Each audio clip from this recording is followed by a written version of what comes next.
देश भर में वैक्सीनेशन रफ्तार पकड़ रहा है। सभी राज्यों में 18 साल से ज्यादा उम्र के लोगों को वैक्सीन लग रही है। बिहार में भी अभियान चल रहा है। पटना समेत कई शहरों में कतार नजर आ रही है, मगर गांव में हाल बुरा है। हालात यह है कि गांव में लोग टीका नहीं लगवा रहे हैं। वैक्सीनेशन सेंटर खाली पड़े हैं। संवाददाता रजनीश सिन्हा की ये ग्राउंड रिपोर्ट देखिए। हम इस वक्त मौजूद हैं पटना से 20 किलोमीटर दूर गंगा पार हेतनपुर पंचायत में, और यह है हेतनपुर का अतिरिक्त प्राथमिक स्वास्थ्य केंद्र। अब आपको इस कोरोना के दौर में एक विडंबना दिखाते हैं। शहर में वैक्सीन सेंटर पर वैक्सीन लेने की हो रही है मारामारी, और जब हम इस गांव के इस सेंटर पर पहुंचे तो यहाँ हमें एक मेडिकल सुपरवाइजर मिले, जिन्होंने वैक्सीन का बॉक्स रखा हुआ है, लेकिन के आसपास कोई नहीं, बिल्कुल सन्नाटा। सर, वैक्सीन मिल रहा है? नहीं, यहाँ बहुत उदासी है, लोग में कोई जागरूकता नहीं है लेने का। ना टेस्टिंग के लिए कोई जागरूकता है, ना वैक्सीन लेने के लिए कोई जागरूकता है। बहुत कल प्रयास किया गया, घर घर जा करके सबसे मिला गया, लेकिन देख रहे हैं बहुत मुश्किल से कल 7 आदमी लोग पहुँचे यहाँ वैक्सीन लेने के लिए। वो भी माधोपुर के, वो भी बगल के गांव से, माधोपुर से। अच्छा, इस गांव के लोग नहीं आ रहे, बगल के गांव के लोग कल आए, वो भी 7 लोग आए। आज क्या गाँव में एक राजपूतान टोला है, वहाँ से कुछ लोग आज क्या आए। स्थिति? आज का तो कोई अभी तक कोई नहीं है। कोई नहीं है। कितने घंटे से बैठे हुए? हम लोग 8 बजे से लगे बैठे हुए हैं। तो मतलब आपको बैठे हुए 5 घंटे हो गए यहाँ पर। इधर आइए मैम। आप लोग वैक्सीन देने के लिए आती हैं, लोग क्या कहते हैं, क्यों नहीं ले रहे हैं? थोड़ा सा आगे आइए। हम लोग जब जाते हैं गांव में कहने तो देख के ही सब नुक जाते हैं, भाग जाते हैं और कहते हैं कोरोना आ गया, कोरोना आ गया, और बहुत बुरे तरह से बोलते हैं। ऐसे ना कि एक को लफ्ज़ नीचे नहीं गिरना चाहिए, मारने के लिए दौड़ते हैं, इस तरह से बोलते हैं। तो लोग पीटने के लिए दौड़ जा रहे हैं। हाँ, सर्वे करने के लिए भी गए हैं, तो 15 घर सर्वे किए थे, वो परसों के दिन पहले तो सर्वे नहीं कराया, सब लोग नुक गए, बहुत मुश्किल से बुलाने पर सब आए। तो देखिए स्थिति क्या है गांव में। शहर में हम 2 दिन से रिपोर्टिंग कर रहे थे वैक्सीनेशन की, तो स्थिति ये थी कि लोग मारपीट कर रहे थे। हम लोग को लोग फोन कर रहे थे। तो आप इन्वॉल्व कीजिए, सब लोग को किसी तरह से बोलिए, तो कुछ नहीं जवाब दिए। मुखिया जी कुछ नहीं बोले, कुछ नहीं जवाब दिए। हम बोले कि आप तो पूरा पंचायत या पूरा गांव का गार्जियन है। पंचायत में कितने लोगों को वैक्सीनेट करना है, कोई आंकड़ा था आप लोगों के पास? ऐसा कितने लोग आने चाहिए? ऐसा कुछ नहीं है, लेकिन अभी तक आए ही नहीं। 45 वर्ष से ऊपर वाले का हमको निर्देश है, सबको देना है, लेकिन अभी 18+ वाले का नहीं हुआ है। 45 के ऊपर वाले भी नहीं। ऊपर वाले का है। तो देखिए, कल घूमी है आशा, पूरे गांव में कल घूमी आशा, कोई नहीं आई, एक भी नहीं। एक 2 आए भी तो कहते नहीं, हमको मरना नहीं है, नहीं अच्छा, वैक्सीन। लोगों को लग रहा है वैक्सीन लेने से मर जाए। जी, एक यहाँ जो खड़े हैं, वो जो खड़े हैं, हाँ बिल्कुल मुखिया जी आए हैं। पॉजिटिव केस हैं। पॉजिटिव केस है जो सामने हैं खड़े हुए। पॉजिटिव है। पॉजिटिव केस है, लेकिन देखिए अरे तो गांव के वहाँ बैठे हुए हैं आराम से। आराम से दुकान में बैठते हैं, खैनी उनी खाते मुखिया हैं, जी कल आराम से रहते हैं। कल कहा गया मुखिया जी को कि इनको आइसोलेट कराइए राधा कृष्ण भवन में। भाई गांव में हो क्या रहा है? डॉक्टर साहब के पास कोई वैक्सीन लेने नहीं आ रहे। डॉक्टर साहब हमें ये बता रहे हैं कि वहाँ जो शख्स बैठे हैं, जो मेरे कैमरा में वीडियो जर्नलिस्ट सत्येंद्र को कहूँगा कि जरा दिखाएं, वो कह रहे हैं कि वहाँ जो शख्स बैठे हैं वो कोरोना पॉजिटिव हैं। वो बैठे कहाँ हैं वो भी आपको हम दिखाते हैं कि ये गाँव के लोग हैं। यहाँ गाँव का चौपाल, तमाम लोग यहाँ पर बैठे हुए हैं। आप लोग वैक्सीन नहीं ले रहे हैं? सर, आप लोग वैक्सीन अभी नहीं ले रहे हैं, क्यों नहीं ले रहे हैं? क्या हमारा इतना माथा मत चटिए, जाइए कहीं और बतियाइए। आप लोग कोई वैक्सीन नहीं लेंगे? तो देखिए गांव के लोग हैं, ये कह रहे हैं कि हम मेरा दिमाग खराब मत कीजिए, हम वैक्सीन नहीं ले रहे हैं, बस हमको ये पता है और हम वैक्सीन नहीं लेंगे। तो ये गांव की स्थिति है जहां पर लोग वैक्सीन लेने को ही तैयार नहीं हैं। और वैक्सीन पटना में स्थिति ये, राजधानी में स्थिति ये कि वैक्सीन लेने के लिए लोग मारामारी कर रहे हैं। हर जगह अलग अलग परिस्थितियां हैं, लेकिन अब ज़रूरत इस बात की है कि गांव-गांव जागरूकता फैलाने की ज़रूरत हर वक्त महसूस हो रही है, क्योंकि जितनी ज़्यादा जागरूकता होगी इस लड़ाई से हम उतनी लंबी लड़ाई लड़ पाएंगे। वीडियो जर्नलिस्ट सत्येंद्र के साथ रजनीश सिन्हा, न्यूज़ नेशन, हेतनपुर। तो बिहार के ग्रामीण इलाकों की तस्वीर तो आपने देखी। अब बात करते हैं देश की राजधानी दिल्ली की, जहां कोरोना की रफ्तार भले ही कुछ कम दिखाई दे रही है, लेकिन मौत के आंकड़े अभी भी डरा रहे हैं। दिल्ली के सीमापुरी में शमशान घाट में आलम यह है कि सड़क पर ही लकड़ियों का ढेर लगा है। हमारे सहयोगी राहुल डबास की ये ग्राउंड रिपोर्ट देखिए। आंकड़ों से असलियत छुपती नहीं है। भले ही दिल्ली के स्वास्थ्य मंत्री सत्येंद्र जैन ये दावा कर रहे हों कि दिल्ली में कोरोना की चौथी पीक खत्म हो चुकी है। लहर भी धीरे धीरे कम होती जा रही है। लेकिन इस वक्त हम जहां मौजूद हैं ये दिल्ली का सीमापुरी का इलाका है और आप यहां से दूर तक देखिए कि अंदर जो शमशान भूमि है वहां लकड़ी रखने की जगह खत्म हो गई है। कच्चे में एक छोटा सा जो पार्क किस्म का एरिया होता था उसे हटा करके अब यहाँ पर अंतिम संस्कार किया जा रहा है। दिल्ली सरकार का दावा यह है कि बीते 24 घंटे में सिर्फ 319 लोगों की मृत्यु कोरोना की वजह से हुई है। आंकड़े भी 13,000 से कम पहुंच गए हैं। लेकिन आप बाहर देखिए कि सड़क पर, ये मेन रोड है, सड़क पर किस तरीके से लकड़ियां लाई गई है। थोड़ी देर पहले यहाँ पर लकड़ियों को बाहर रखा गया है क्योंकि अंदर जो लकड़ी रखने की जगह थी वहाँ तो अब चिताएं जल रही है। मैं चाहूँगा कि मेरे वीडियो जर्नलिस्ट थोड़ा सा जूम करके दिखाने की कोशिश करें कि किस तरीके से अंदर से अभी भी चिताओं का धुआं लगातार नज़र आ रहा है। एम्बुलेंस बहुत बड़ी संख्या में खड़ी हुई है और ऐसा पूरे दिन भर चलता रहता है जब चिताओं का धुआं लगातार नज़र आता है। यानी जो आंकड़े दिए जा रहे हैं, हो सकता है वो आंकड़े सिर्फ सरकारी और निजी अस्पतालों के हों, कोविड केयर सेंटर के हों, लेकिन होम आइसोलेशन में जहां 80 से 90% मरीज़ घर में ही अपना इलाज कराने के लिए मजबूर है क्योंकि अस्पतालों में अभी भी बेड की किल्लत बनी हुई है। ऐसे में अगर घर में किसी की मृत्यु हो जाती है तो उसके सही आंकड़े नज़र नहीं आते। और यही वजह है कि दिल्ली में जो सीमापुरी का मेन जो शमशान भूमि है उसके बाहर अंबार लगा हुआ है लकड़ियों का, क्योंकि जहां लकड़ी रखने की जगह थी अब तो वहां चिताएं जलाई जा रही है। तो निश्चित रूप से चिताओं से उठता हुआ धुआं, लकड़ियों का अंबार मेन रोड पर रखा हुआ, ये जताने के लिए काफ़ी है कि जो आंकड़े नज़र आ रहे हैं वो असलियत से कोसों दूर है। जर्नलिस्ट जगदीश के साथ राहुल डबास, न्यूज़ नेशन, दिल्ली। प्रयागराज की बात करते हैं। यूपी के प्रयागराज में कोरोना के केस में कमी दिखाई दे रही है। पुलिस चौकी चौराहे पर सख्ती बरत रही है। हमारे सहयोगी मानवेंद्र प्रताप सिंह की ये ग्राउंड रिपोर्ट देखिए। संगम नगरी प्रयागराज में कोरोना की रोकथाम के लिए कई स्तर पर प्रयास किए जा रहे हैं। युद्ध स्तर पर जो जांचें हैं वो की जा रही हैं। इसके अलावा आप देख सकते हैं इस वक्त हम सुभाष चौराहे पर मौजूद हैं, जहां पहले एक तरफ पुलिस के लोग, यहां पर पुलिस अधिकारी और जवान तैनात हैं जो यहां से गुजरने वाले हर शख्स से उनकी आईडी, उनकी जांच कर रहे हैं ताकि वो जिस तरह से लॉकडाउन है उसमें बेवजह घूमते फिरते नज़र ना आए और सभी नियमों का पालन सुनिश्चित कराया जा रहा है। मास्क से लेकर के सोशल डिस्टेंस को लेकर के कहीं किसी तरह की खामी ना दिखे।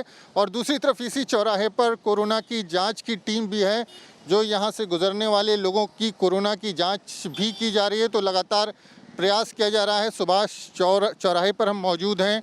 पुलिस की टीम के साथ साथ मेडिकल की टीम भी यहाँ पर डिप्यूट की गई है। जो लोगों की जांच, जो पुलिसकर्मी हैं खासकर या आने जाने वाले लोग हैं, जो चाहे यहाँ पर आसानी से अपनी कोरोना की जांच करा सकता है। यहाँ पर मेडिकल की टीम भी है। पीपीई किट में आप देख सकते हैं कि लोगों की जांच की जा रही है।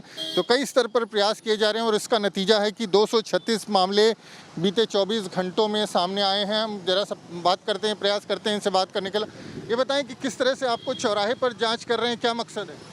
सर, हम ये चाहते हैं कि हमारे प्रयागराज में कम से कम केसेस हो और सभी लोग एक्टिव रहें सही जी। इसलिए हमारे स्वास्थ्य विभाग की सभी टीमें अपने अपने एक चौराहे पे खड़ी है, जिसमें हर एरिया में जाकर पॉजिटिव व्यक्ति से मिलते हैं और सबको सांत्वना देते हैं कि पॉजिटिव व्यक्ति सब भागिए नहीं, उनको सहयोग करिए किसी न किसी तरह। लोगों की जांच सुभाष चौराहे पर भी की जा रही है। इसके पहले सरकार की तरफ से जो तमाम गांव हैं प्रदेश के, वहां पर कैंपेन चलाई जा रही है, जागरूकता अभियान चलाया जा रहा है। इसके अलावा लोगों की जो संक्रमित हैं, जिनमें कोई लक्षण हैं, उनका इलाज और उनकी जांच की व्यवस्था की जा रही है। साथ ही जो नियम बनाए गए हैं, कोविड प्रोटोकॉल है, उसके पालन के लिए जगह जगहों पर, चौराहों पर पुलिस की पिकेट तैनात की गई है ताकि कहीं पर कोई लापरवाही ना हो। और इसी कैंपेन का नतीजा है कि प्रयागराज में अब जो आंकड़ा है वो बीते 38 दिन पहले जो आंकड़ा था उसके बराबर हो गया है। 236, केवल 236 नए मामले सामने आए हैं। 6 लोगों की मौत हुई है।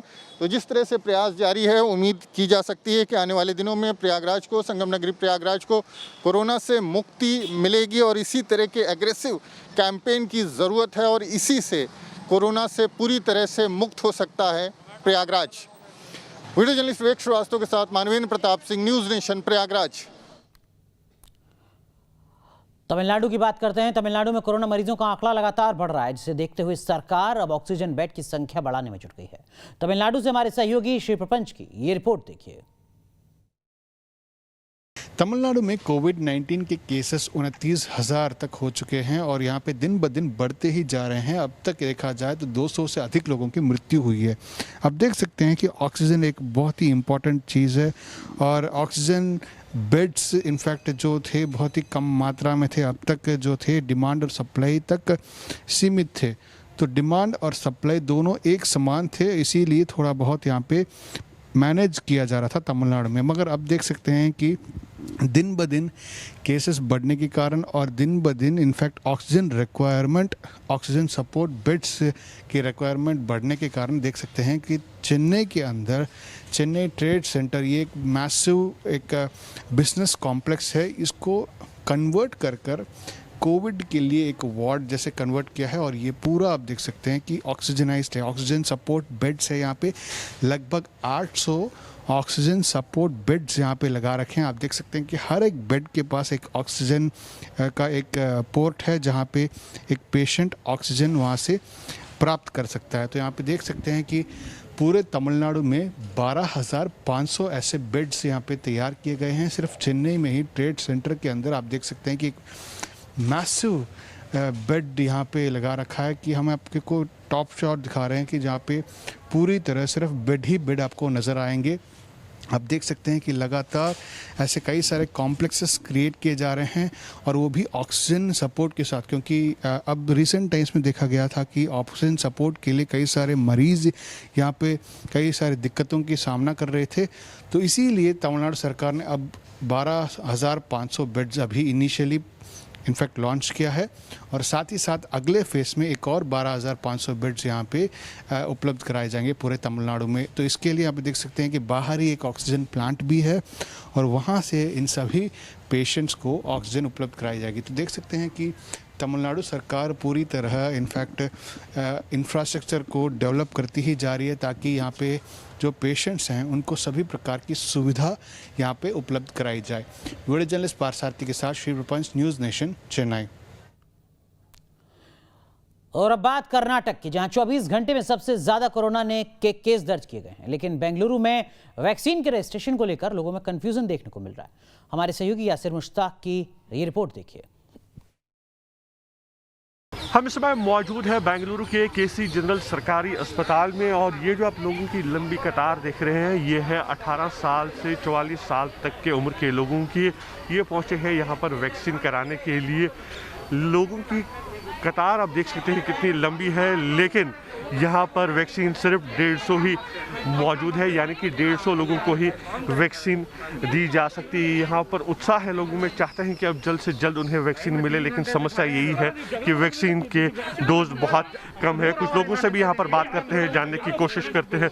सर ये बताइए, कितने दिन से आप ट्राई कर रहे थे रजिस्ट्रेशन का? मैं पिछले 7-8 दिन से, बहुत दिन से ट्राई कर रहा था रजिस्ट्रेशन का, बट यहाँ पे there is a lot of problem. मैं पिछले 15-20 मिनट में इन लोग 3-4 बार अपना स्टेटमेंट चेंज कर चुके हैं कि if you are registered you will get it, and now they are saying कि अगर आपका टाइम स्लॉट बुक है तो ही आपको मिलेगा। टाइम स्लॉट बुक हुआ था कि जब टाइम स्लॉट बुक नहीं हुआ? मैं बहुत टाइम से ट्राई कर रहा था, नहीं हुआ। I lost it, then I came here कि उसके बाद मैं यहाँ आया कि फिज़िकली जाते हैं अगर कुछ फ़ायदा हो पाए तो। फिर मुझे लगा कि हो जाएगा, डॉक्टर आए और वो बोले कि आपको मिल जाएगा इफ़ यू हैव रजिस्ट्रेशन। फिर ये बोल रहे हैं कि अगर आपका टाइम स्लॉट बुक है तभी होगा। They have 150 vaccines right now, there hardly 50 people here, और बाकी 100 वैक्सीन्स का क्या करेंगे वो? They will sell it for black. यहाँ पे जो लोग आ रहे हैं आप देख सकते हैं, लाइन जो है लंबी अभी हो रही है, तो लोग आ रहे हैं, कल भी हमने देखा था। सर ये बताइए, आपको टाइम स्लॉट मिला था या नहीं? देखो सर, इधर क्या लिखा है मैं आपको दिखाता हूँ। इधर क्या लिखा है, अब आप ही पढ़ लीजिए सर क्या लिखा है इधर। जहाँ पे भी रजिस्टर हुआ है, जिसका भी रजिस्टर हुआ है ऑनलाइन, वो आके करा सकते हैं। इधर कहीं भी नहीं लिखा है कि टाइम स्लॉट चाहिए या कुछ भी चाहिए। फिर हम उनको पूछ सकते हैं सर, डॉक्टर्स बोल रहे हैं 2-2 मिनट में बात चेंज कर रहे हैं। डॉक्टर्स बोल रहे हैं ठीक है लगा के जाइए, 2 मिनट में कोई आके बोल रहा है नहीं हो सकता, फिर 2 मिनट में कोई आके बोल रहा है लगा के जाइए। फिर हम क्या करेंगे बोलो? 3 घंटा हो गया हम खड़े। मैम आप कितने बजे आए हैं? 8 o'clock से भी आर स्टैंडिंग ओवर हियर 8 बजे से, बट कोई वही नहीं है, हर 10 मिनट में they are changing the statements, I don't know. तो आप देख सकते हैं यहाँ पर जो है लोग नाराज़ भी है क्योंकि वो यहाँ पर पहुँचे हैं वैक्सीन कराने के लिए, लेकिन यहाँ पर जो है अब वैक्सीन उपलब्ध ही नहीं है क्योंकि 150 डोज यहाँ पे सिर्फ है और आप देख सकते हैं लोगों की कतार लंबी है। ऐसे में टाइम स्लॉट भी नहीं मिल रहा है जब आप रजिस्टर कर रहे हैं, तो लोग रजिस्ट्रेशन जब होती है तो सीधे यहाँ पर पहुँच रहे हैं और यहाँ पर जो है कभी उनको बताया जा रहा है कि आपको स्लॉट बुक करना है तभी आपको यहाँ पे ये मिलेगा, या कभी बोल रहे हैं कि आप लाइन में फर्स्ट सर्व बेसिस पे है तो तब आपको दिया जाएगा। तो कहीं ना कहीं कन्फ्यूजन अभी भी है यहाँ पर कि किस तरह से वैक्सीन दी जानी है यहाँ पर, क्योंकि वैक्सीन की किल्लत साफ देखने को मिल रही है। यहाँ पर अगर हम बात करें बेंगलुरु की तो सिर्फ 8 से 10 अस्पतालों में ही जो है वैक्सीनेशन का ड्राइव चल रहा है 18 से 44 साल तक के लोगों के लिए, क्योंकि वैक्सीन का जो स्टॉक है वो ज़्यादा नहीं है। 6.5 लाख वैक्सीन जो है सिर्फ मिले थे हमें पिछले 10 दिनों में यहाँ पर। तो ऐसे में अब सरकार की कोशिश यही है कि वो किसी तरह से फ़िलहाल मैनेज करे ये वैक्सीनेशन ड्राइव, लेकिन चुनौती एक बड़ी है और देखना होगा कि सरकार किस तरह से अब लोगों को ज़्यादा से ज़्यादा वैक्सीन दे सकती है। वीडियो जर्नलिस्ट मोनीश के साथ Yasir Mushtaq, news nation, Bengaluru. Corona संकट के बीच लखनऊ से एक अच्छी खबर सामने आई है। लखनऊ में ऑटो यूनियन ने कोरोना मरीजों के लिए फ्री सेवा शुरू की है। क्या है इस सेवा का मकसद, हमारे सहयोगी अविनाश सिंह की ये रिपोर्ट देखिए। उत्तर प्रदेश की राजधानी लखनऊ में कोरोना मरीजों के लिए फ्री ऑटो सेवा की शुरुआत की गई है। खास बात यह है कि जो ऑटो सेवा शुरू की गई है ये सभी ऑटो ऑक्सीजन से लैस हैं। आप देख सकते हैं कि इसी ऑटो सेवा की शुरुआत की गई है और जो तमाम ड्राइवर्स भी होंगे वो पीपीई किट के साथ यहाँ पर आपको मिलेंगे। दरअसल लखनऊ का जो 3 व्हीलर ऑटो संघ है और एक निजी संस्था है उसकी मदद से इस ऑटो सेवा की शुरुआत की गई है, क्योंकि अभी तक देखा जा रहा था कि तमाम ऐसे मरीज थे जिनको अगर एम्बुलेंस की ज़रूरत पड़ती थी तो कई बार ऐसा होता था कि उन्हें समय से एम्बुलेंस नहीं मिल पाती थी। वैसे में लोगों की समस्याओं को देखते हुए और ख़ास तौर पर जो कोरोना के पेशेंट हैं और जो उनके परिजन हैं उनकी समस्याओं को देखते हुए एक निजी संस्था की तरफ से इस सेवा की शुरुआत की गई है। निजी संस्था की तरफ से जो सेवा शुरू की गई है उस संस्था की संयोजक है मेरे साथ स्वाति श्रीवास्तव जी। स्वाति जी, जो ऑटो सेवा आप लोगों ने शुरू किया है, हम लोग देख रहे हैं कि बाकायदा इसमें ऑक्सीजन के जो सिलेंडर हैं वो लगे हुए हैं, तो क्या क्या सुविधाएं हैं और जो कोरोना के पेशेंट होंगे उनको किस तरीके से ये सेवा मिल सकती है? जी देखिए, ये free auto service specially corona patients के लिए है। दिन और रात में ये सुविधा रहेगी। बाकी हमने जो ड्राइवर्स हैं उनकी सेफ्टी के लिए किट्स और जो बेसिक कोरोना प्रोटोकॉल का है वो हमने प्रोवाइड किया है और oxygen regulator, face mask, flowmeter, ये सुविधाएं इसमें हैं। लेकिन उनको यूज़ करने के लिए अधिकृत एक एक्सपर्ट पेशेंट के साथ होना ज़रूरी है। हमने रखवाया इसलिए, प्रयास इसलिए किया क्योंकि हम भुक्तभोगी रहे हैं, तो हम चाहते थे कि ऐसी सुविधा इसमें रहे। पेशेंट को एम्बुलेंस से वहाँ तक पहुँचने में, वैन से वहाँ तक पहुँचने में ऐसा ना हो कि ऑक्सीजन सप्लाई ना मिल पाए, इसलिए हमने वो करी। लेकिन एक्सपर्ट के लिए आपको अपने साथ कोई एक लाना पड़ेगा अगर ऑक्सीजन की ज़रूरत है तो। नहीं तो ये अब जो एक्सपर्ट आप बता रही हैं, एक्सपर्ट क्या ऑटो में मौजूद रहेगा या फिर अलग से जो पेशेंट होगा उसको लाना पड़ेगा? पेशेंट के साथ ही कोई होना ज़रूरी है जिसे ऑक्सीजन सिलेंडर ऑपरेट करना आता हो। जी हाँ, जिसको ऑपरेट करना आता हो। अच्छा, तो ये क्या 24 घंटे की सेवा रहेगी? जी हाँ, 24 घंटे की रहेगी। और कोई पैसा नहीं लिया जाएगा? नहीं, कोई पैसा नहीं लिया जाएगा। जो भी पैसा, जो भी खर्च आएगा वो स्प्रेड स्माइल हमारी संस्था ही बियर करेगी। वो पेशेंट से कोई भी चार्ज नहीं लिया जाएगा। और ये 24 घंटे ये पूरी सेवा रहेगी? जी हाँ, 24 घंटे की सेवा रहेगी। जिस सेवा की आप लोगों ने शुरुआत की है, लोगों को कैसे जानकारी मिलेगी कि कोई नंबर आप लोगों ने जारी किया है? ये हमने 3 हेल्पलाइन नंबर है। अभी हम इनको आप लोगों की मदद से और सोशल मीडिया की मदद से इसको अभी फ़ौरन जारी कर देंगे अभी से, और उसी से लोग हम तक पहुंच सकते हैं। व्हाट्सएप भी है, ट्विटर अकाउंट भी है, जैसे भी पहुंच सके। पंकज दीक्षित भी हैं, 3 व्हीलर ऑटो संघ के अध्यक्ष हैं लखनऊ के।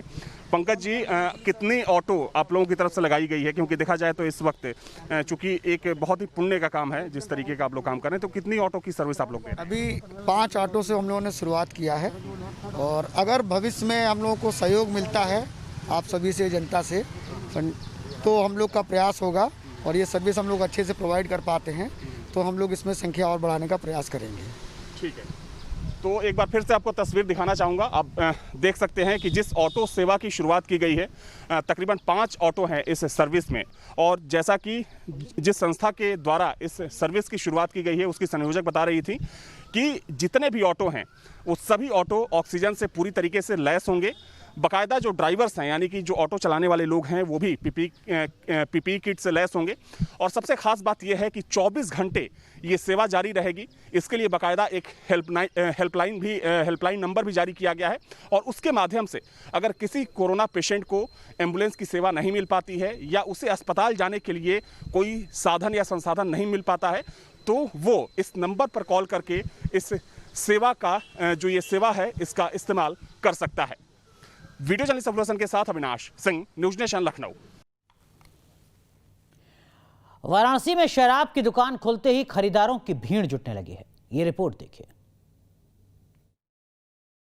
पूरे उत्तर प्रदेश में कोरोना कर्फ्यू की मियाद 17 मई तक बढ़ा दी गई है, पर वाराणसी में आज से थोड़ी बहुत रियायत दी गई है। रियायत के तौर पर दोपहर 1 बजे तक फल, दूध, सब्जी, किराना स्टोर और शराब की दुकानों को छूट दी गई है। और तस्वीरों में आप देख सकते हैं, जैसे ही दोपहर 1 बजे तक आज से शराब की दुकानें खोली गई हैं, शराब की दुकानों पे लोगों की जो संख्या है वो बढ़ती हुई दिखाई दी है। हालांकि पिछले लॉकडाउन की तरह तस्वीर नहीं सामने आई है, फिर भी आप तस्वीरों में देख सकते हैं कि शराब की दुकानों में जहां पहले बिल्कुल भी लाइन नहीं लगती थी, पर जिस तरीके से 1.5 हफ्ते तक शराब की दुकानें बंद थी, उसके बाद आज जब खुली है तो शराब की दुकानों में लोग यहां पर देखे जा रहे हैं और लगातार जो शराब है उसकी बिक्री बढ़ी है। हालांकि कैमरा देखकर कुछ लोग वापस भी जा रहे हैं, पर यहां पर शराब खरीदने का जो सिलसिला है वो जारी है। दूसरी तरफ जो किराना स्टोर है उसे खोल दिया गया है। फल, दूध, सब्जी के लिए कोई रोक नहीं है। मेडिकल स्टोर इमरजेंसी सेवा के तहत है, इसलिए 24 घंटे खोलने के लिए कहा गया है। हालांकि 24 घंटे तो हर इलाके में नहीं खोला जा रहा है, पर 12 घंटे मेडिकल स्टोर भी खुले रह रहे हैं। तो फिलहाल कुछ रियायत के साथ आज वाराणसी में छूट दी गई है और तस्वीरों में आपको दिखाएंगे सड़कों की स्थिति क्या है।